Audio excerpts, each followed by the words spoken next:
Hello everybody, welcome to the GAO Ask Dr. Kim channel.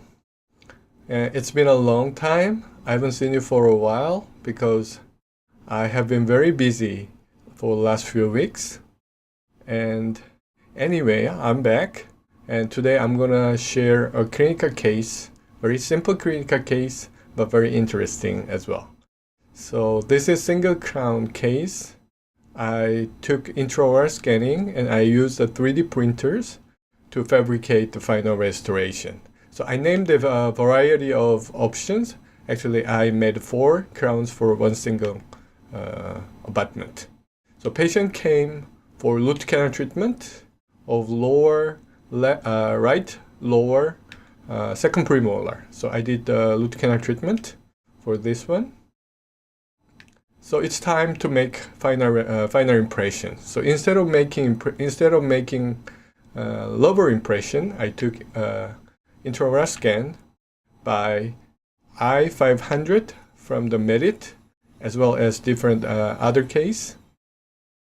So I took upper scan and lower scan. So lower, I removed the margin, and through the adding scan, I defined the marginal area of number 45. So this is picture after I took final scan of my number 45.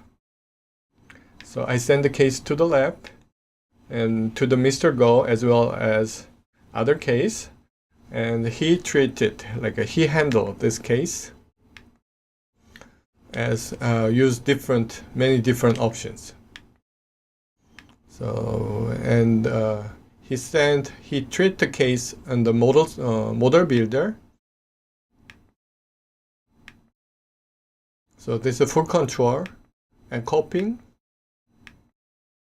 This is while he used the model builder for designing the model, and also he printed the individual die as well.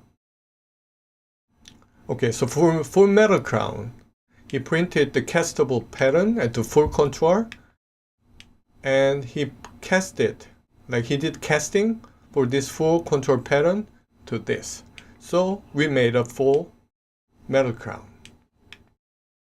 And he also milled monolithic zirconia crown and sintered, and this is how it looked. And third, he printed the reduced cupping for the PFN crown. Then he cast it, and from the after casting, he used a 3D printed model and he built it up the porcelain on top of the metal core. So this is how it looked in the PFN crown. And also he milled the zirconia core like this. Then he built it up according to the model that he printed.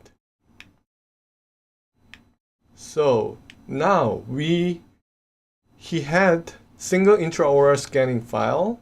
Then he made the PFN full metal crown, full zirconia crown, and PFN crown, and PFZ crown, porcelain fused zirconia crown.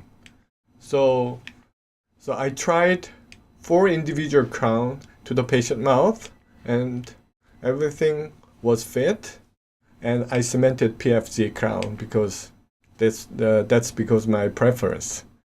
Okay, so what we used to think was if you go with the intraoral scanning to the CAD/CAM, maybe we have limitation to make restoration with the full zirconia, monolithic zirconia, or monolithic ceramic restoration. But now, these days, we can use a 3D printer effectively, then we can have many choices. So if you go for intraoral scanner, that's not the true that we have limitation to make a full zirconia crown only. So we can choose final restoration as patient want and as you want. So thank you very much for watching, and I'm thinking to come back in short time. Okay, bye-bye.